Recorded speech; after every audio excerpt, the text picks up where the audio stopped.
בבית כנסת הישנה היה היהודים, זיכרונו לברכה, שהם שילמו לבניית הבית כנסת, והיה להם מצבות שם, והם עשו שיפוצים, וירדו כל המצבות, זרקו אותם. אני דיברתי על כל הכפר, הוועד של הכפר ועוד אחרים חשובים, ולא שמעו אותם, שמעו את זה התמונה שלהם ברצפה, שחקו ילדים איתם.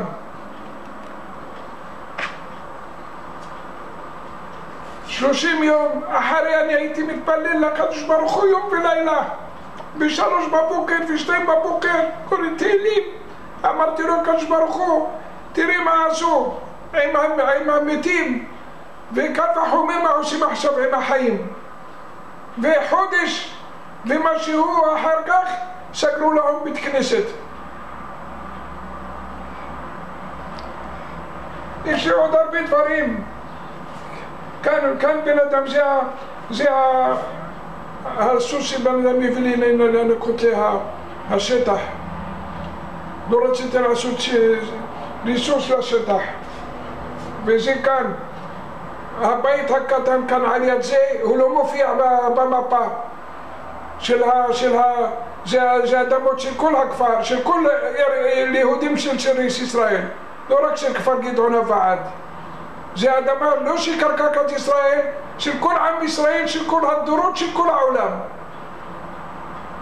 יש הרבה מי רוצה, מתעניין וזה יבדוק, אני יכול לבדוק אותו הכל, יש לי הכל, כל מה שאני אומר.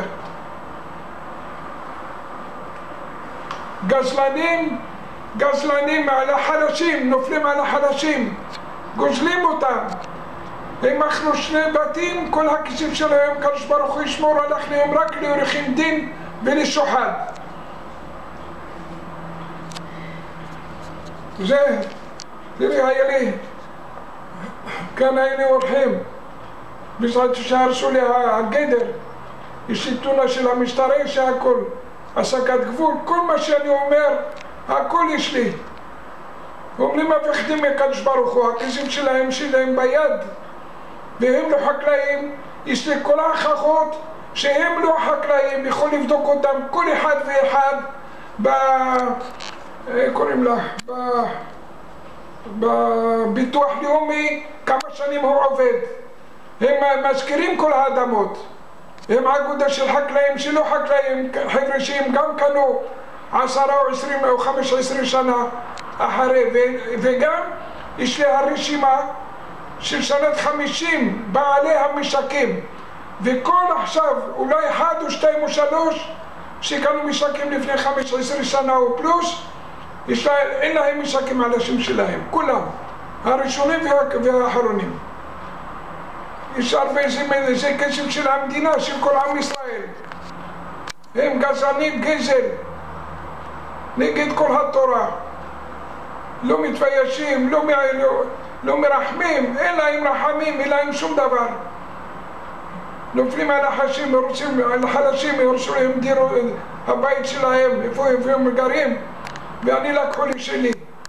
ורצו למכור גם מה שנשאר לי, רוצים למכור אותו.